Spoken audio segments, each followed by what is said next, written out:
So what do heating and air conditioning, future engineers, and cosmetologists all have in common? Well, they're all part of Oklahoma's workforce. Earlier, our Rob McClendon sat down with Oklahoma workforce specialist Greg Roth, who answers the question, how do we get our workforce ready for 21st century jobs? We right now are in a situation where our workforce numbers are shrinking and our education and skill levels are not where they need to be. And so we can have all of the world's greatest companies want to locate in the United States, but we do not have the workers for them. So from an educational perspective, how can we solve that problem? We need greater alignment between our K through 12 education systems, post-secondary education, so college, university, community college, and our workforce training, adult training, retraining. So from an economic competitiveness lens, our entire pipeline from the time a student starts in school until they leave school and then go to college and then leave and enter the workforce, that needs to be viewed as one system whose purpose is to train America's future workforce. It's the best it can. So should we be thinking about even earlier than say, well, let's say 8th grade? Should our students be thinking about what type of job they're going to have once they graduate from college in 8th grade?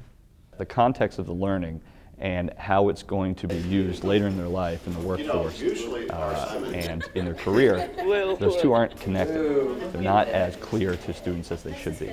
So career pathways at earlier ages would be a positive step for us.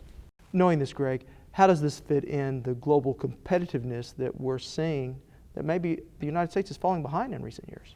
Bill Gates gave a speech at the National Governors Association conference a couple years ago and talked about how when he traveled the world, he saw our 4th graders were competitive with other 4th graders. But our 9th graders were starting to slip compared with other 9th graders. And by 12th grade, our students were at best in the middle of the pack when you look at the other 30 to 35 industrialized countries in the world.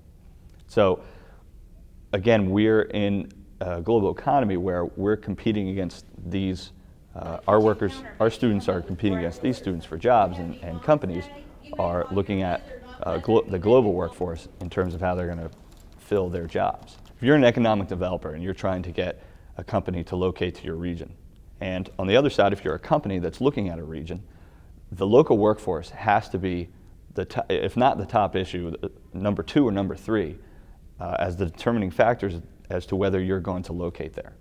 Right now, if you take 100 9th graders and you watch their progress through the system, only 19 are able to finish to the 2nd year of post-secondary education.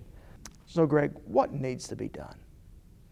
The business community needs to be able to articulate its needs to the education and workforce systems in its community.